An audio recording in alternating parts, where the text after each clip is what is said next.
Good morning, everyone. Welcome back into my kitchen, Cooking with Carol Diane.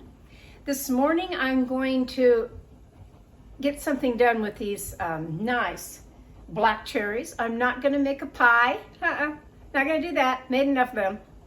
But I am going to make some jam. And it's such an easy recipe with a little helping hand that I wanted to pop on this morning and show you, gosh, you can do this too. So I will start with showing you how to make the jam the way the simple way that I make it. Okay, so if you've never canned before, let me show you the simple little method that I do. Get you some kind of a big canning pot, whether it's the great big new silver ones, you know, of aluminum type, or the old-fashioned one like I have.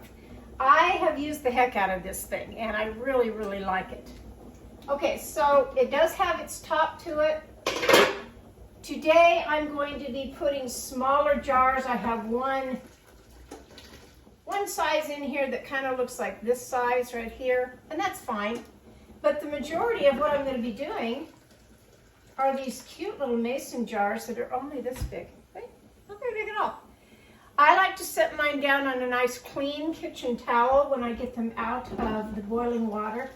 After I have washed all of the jars, lids, and the bands, then I put them in this pot, filled completely full to overflowing on the top of them, and I boil the heck out of them. What does that do? Sterilizes them. Gets them all nice and clean.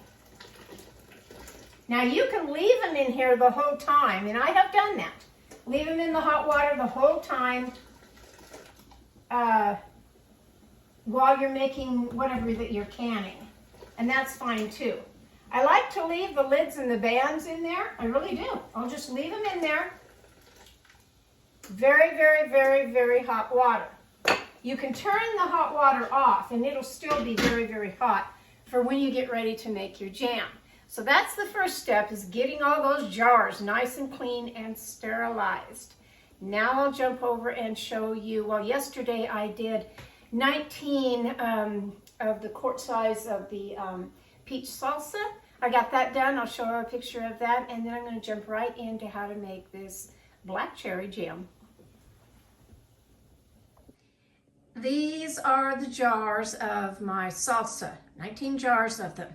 It came out wonderful yesterday. It really did. I'm so pleased. Now, I've let these sit overnight, just on the counter, just, resting. And today I'll be putting them in my dark cupboard where I usually keep all my canning that I've done for the year. Okay, back over here on the kitchen counter now. I haven't decided which area I'm going to show this that you can see the actual process, but I'm going to start with here. It's a gorgeous day. It's going to be 100 degrees today, and I want to get this done. The boiling of having all that steam and moisture in my kitchen is over with. The jars are all sterilized and done. Now it's on to this process, which won't take any heat in my kitchen, which will be nice. So here are the nice big black cherries that we got over the weekend. I'm going to use this different cherry pitter today. I found it at the grocery store, actually. I like mine, don't get me wrong. I like my little vintage one. But we'll see how this one does too.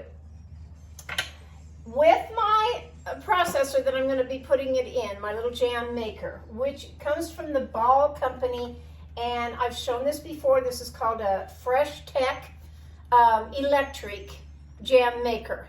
And I have used it now, I don't even know how many years. It's just been a lifesaver. With the jam maker comes, of course, a little instruction book and recipes. So I'm going to use the sweet jam, cherry jam recipe that's in the book. And you're going to need 2 2/3 cup of cherries. So what do you start with the cherries? Of course, wash them well. Take off the stem. Put the little cherry in the cherry pitter, push down, out pops that little seed right in there. And that's what you want. Very simple to use, very easy on these pitters.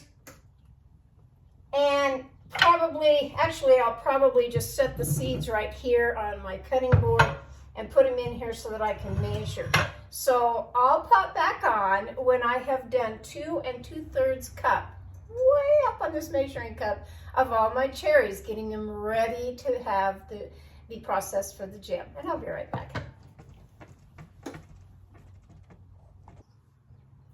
Okay, so I have pitted in this particular measure cup, it's coming up to almost 4 cups, but that doesn't mean anything because what I'm going to do is I want to cut these down a little bit. My bigger pitter worked just great on these larger cherries, so that's great. So now what do I want to do? I want to take the cherry, I don't know if you can see that, I want to take the cherry and I want to cut it in half. And I might even do half of that, making quarter pieces. Put them into another measuring cup to get it up to the 2 2/3 cups of your cherries. Because you don't want a great big huge cherry. These will cook, yes, but you don't want a huge cherry when you're making the jam. You just want little bite size. So see, I'm already going to fill it up with nice little quarter pieces of the black cherry. And that'll take me a few minutes to get all of these cut, and then I'll be back to show you how easy this machine is. It really is. Okay, now I'm ready to show you how this little machine works. So easy. Take the lid off. Plug it in. I have my 2 2/3 cup of the cherries. My only recommendation when you're making this, especially with fruit that has a very dark syrup to it or the liquid part in it, wear an apron. All the dye, as far as the red dye, I have a little bit of the purple look to my hands, and if you want to wear gloves, that's up to you, but I don't. But definitely wear an apron, because when you're squeezing down with this, it can splatter. I see it already has on my sheer curtains, and I'll be taking those off today and washing them. All right, so put the fruit in first. No, I forgot. Put the pectin in first. It's been a little while since I've made this. So I get the ball, what's called real fruit pectin. I like it in this rather than the little boxes because I can scoop it out and get what I want. So you're going to need 3 tablespoons. 1, 2, 3 of the pectin. Then you're going to need 2 tablespoons. Didn't realize this one was a brand new one, but it is. 2 tablespoons of lemon juice. 1, 2. That wasn't too hard, was it? The pectin and some lemon juice. Then put in a half a teaspoon of just regular butter. Mine's already softened, so I put that in there. And I have a little butter in it. Here comes the easy part. You turn it on jam. There's jam or jelly. I'm making the jam.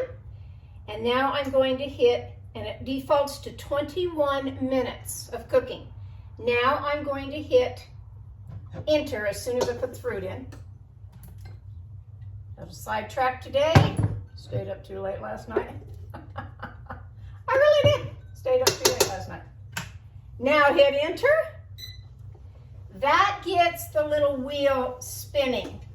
Put your lid back on.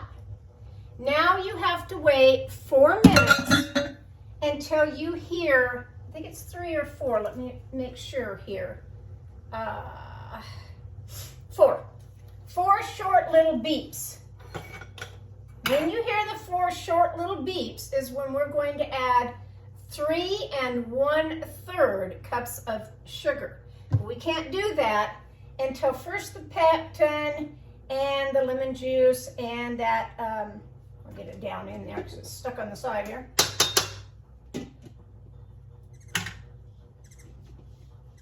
Mixes all together with the blade that keeps going around and around and around. And I love this little machine. Like I said, I've been using it for years. I've made so many jams and jellies with it. I really have.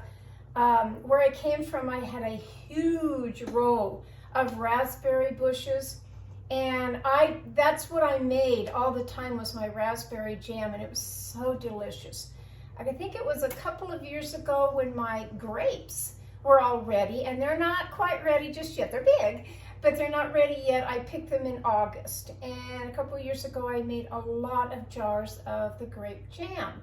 I don't know that I'm going to make grape jam this year. I may just kind of snack on the grapes, or I may give them away. I could even sell them in bags and let somebody else make their own jam or jelly. I don't know just yet. I have black grapes of, well, the purple. And then I have the nice green ones. I don't buy the bushes that are for making wine. I strictly like to make jam with mine. So I still have jars of that, so I don't think I'm going to make the grape jam this year. But I had these, and I still have some more. So what I recommend is don't get carried away picking all of your cherries.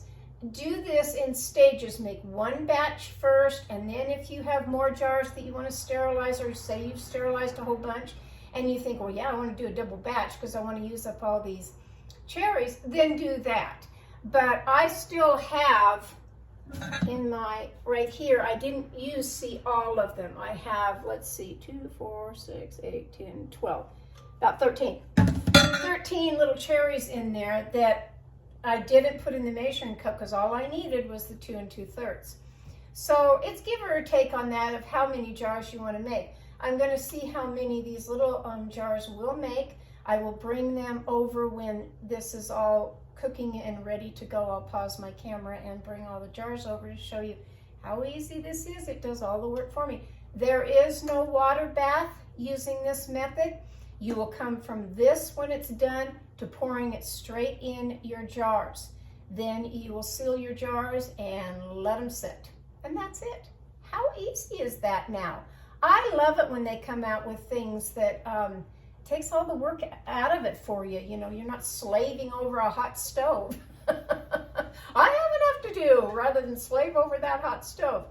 Today, I put a nice, and I should have filmed that, but you know, sometimes I just don't, I forget, because I was really concentrating on doing the black cherry jam. I put a nice roast on my crock pot. I browned it, put some onions in there, and I'm going to use those great big huge carrots that I got at that one farmer's market. I'm going to put those in there and some potatoes and just kind of have a nice pot roast today and stay indoors. I don't want to go outside. There's my 4 beeps. Okay, take the lid off. Now put your sugar in. All the way in. There is no stirring, there is no anything. Put the top back on. And let's see here what it says.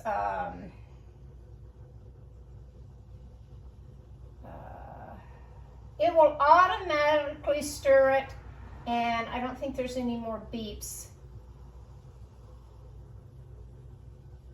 I'm trying to remember here. Again, you wait the 4 minutes, you put in the sugar, it stirs and does it. Place the glass lid back on the pot. It'll automatically continue to cook. Stay within earshot, just like the 4 minutes, stay within earshot of this. It will beep again at the end of the process, that's right. Well, it's been 2 years since I've used the machine. I kind of remember it, but I have slept between now and then, so I had to reread that a little bit. So yeah, I will stay, I mean, it says right here, I've got 16 more minutes. So 16 more minutes and then I'll pop back on. I'll have my jars laid out right here and I'll show you how fast and easy this is to make jam.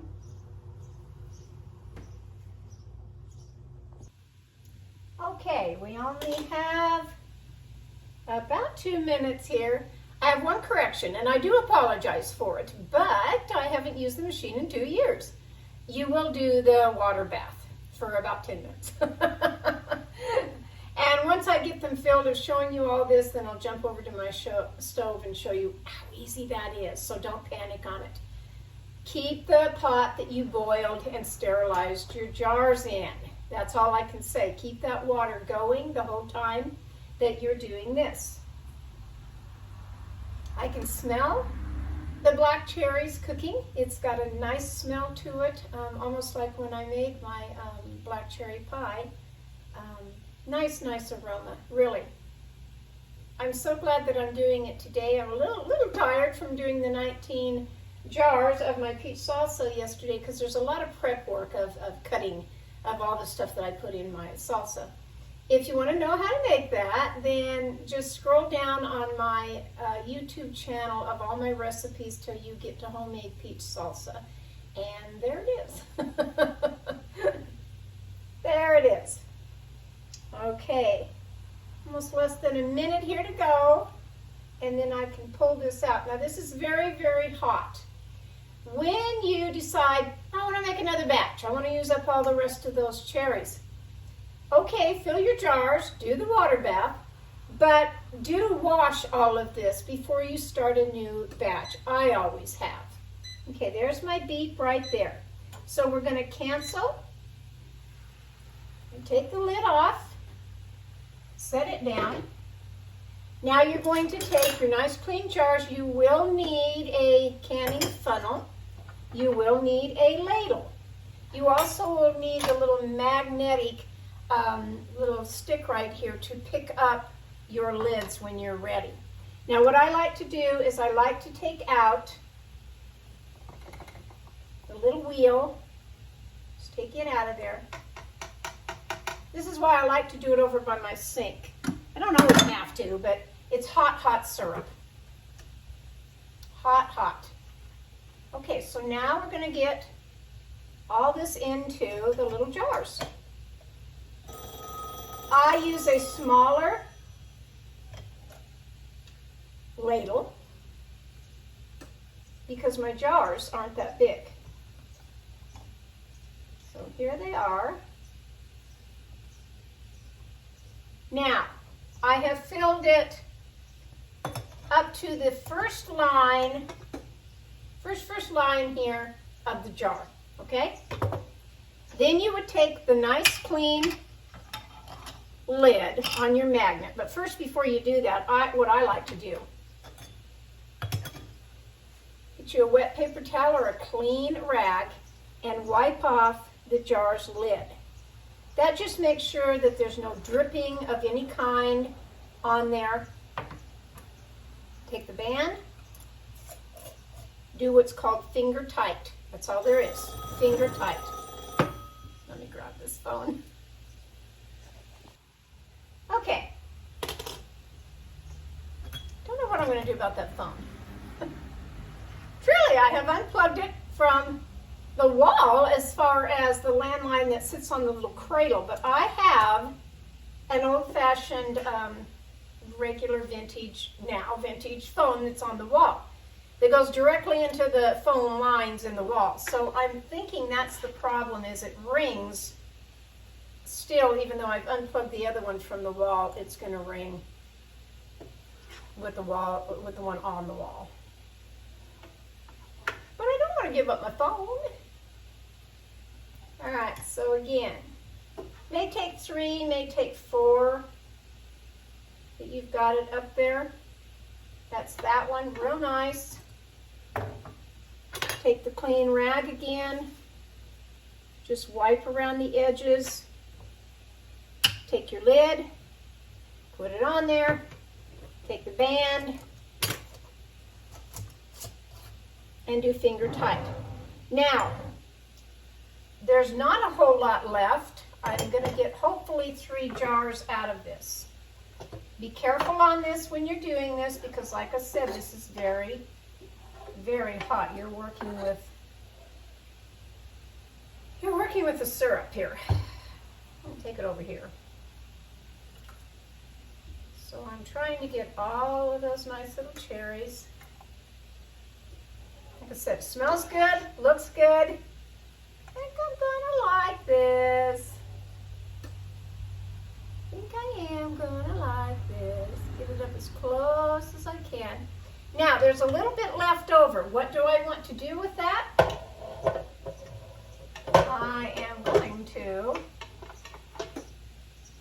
I'm going to take a little dish out of my cupboard here, and I'm going to put the rest of it in this to save it. It will set up, but I'm going to save it because I don't really want to waste all of that. There's quite a bit in there. Oh, it's so pretty, the color. I really like all of it. I really do. Okay, so again, wipe the rim. Take a band, or a lid. Take the band. Where'd it go? Finger tight. Now let's go over to the pot that's boiling. Okay, it's really boiling on the water. So now I'm going to take the jar. You will need a jar holder to put it in your pot. Put it down in the water. This is 3 nice little jars of black jam. I can't believe I forgot the hot water bath. I don't remember doing, but I must have because I usually follow everything step by step. Take a timer and set it for 10 minutes. Put your lid back on and wait the 10 minutes. Well, the jam is all made. Another project done for another day. Yesterday it was all of the peach salsa, all canned, ready to go in my cupboard today. Now today it is the nice black cherry jam. I think I'm going to really like it in this size that I can pull out and have that on a nice piece of toast. Won't that be fun? And you can make it too. I do apologize for not remembering in my brain about that you have to do the hot water bath, but it's no big deal. You know, you just stick them in there in that hot water for 10 minutes, they're done. Once you put them on your counter to let them cool down, you're going to hear that little pop of the lid going down, the little top part going down, and you know they're sealed, ready to go. Then tighten the band just a little bit more, and you're done. Leave them overnight, and then place them wherever you want to in a dark, cool place, and you're going to have jam for quite a little while. So I hope you've enjoyed this video. I've kind of been all over my kitchen doing it, but that's okay. I could have started and stopped right here, but I like to move around every now and then to see how you like it at different areas in my kitchen. I hope you're having a grand day today. From my kitchen to yours, this is Cooking with Carol Diane. I'll catch you next time. Bye-bye.